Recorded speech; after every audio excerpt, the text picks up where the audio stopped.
الحمدللہ وحدہ لا شریک لہ والصلاۃ والسلام علی من لا نبی بعد۔ وہ شخص جو صاحب نصاب ہو، صاحب استطاعت ہو، ایسے شخص پر قربانی کرنا واجب ہے۔ اللہ تعالیٰ فرماتے ہیں قرآن کریم سورۃ الکوثر آیت نمبر 2، اعوذ باللہ من الشیطان الرجیم فصل لربک وانحر، اپنے رب کے لیے نماز پڑھیں اور قربانی کریں۔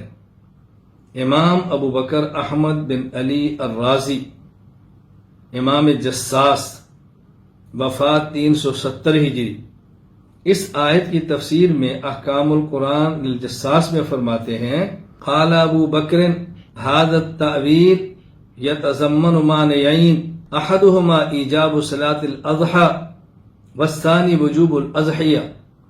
اس آیت سے دو باتیں ثابت ہوتی ہیں، نمبر 1 عید کی نماز کا واجب ہونا، اور نمبر 2 قربانی کا واجب ہونا۔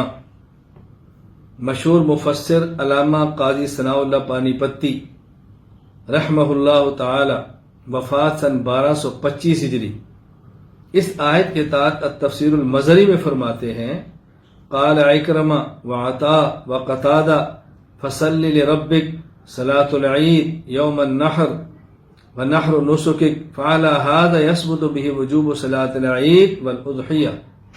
اس آیت سے عید کا اور قربانی کا واجب ہونا ثابت ہوتا ہے، اور حدیث پاک حضرت ابو ہریرہ رضی اللہ عنہ فرماتے ہیں رسول اکرم صلی اللہ علیہ وسلم نے فرمایا من کان لہ ساعۃ ولم یضحی فلا یقربن مصلانا، جو شخص صاحب نصاب ہو، صاحب استطاعت ہو، صاحب وسعت ہو، طاقت رکھتا ہو اور پھر بھی قربانی نہ کرے تو ایسا شخص ہماری عیدگاہ کے قریب بھی نہ آئے۔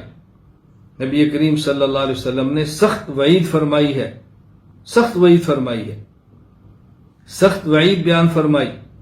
یہ حدیث سنن ابن ماجہ باب الاضاحی ہی واجبۃ ام لا، مسند احمد حدیث نمبر 8254، السنن الکبریٰ کتاب الضحایا میں موجود ہے۔ فخر الدین عثمان بن علی زیلعی رحمہ اللہ تعالی، وفات سن 743 ہجری، تبیین الحقائق شرح کنز الدقائق میں فرماتے ہیں ومثل ھذا الوعید لا یلحق بترک غیر الواجب۔ رسول اکرم صلی اللہ علیہ وسلم جہاں وعید اور اتنی سخت بات ارشاد فرمائیں، یہ واجب کے چھوڑنے پر ہی ہو سکتی ہے۔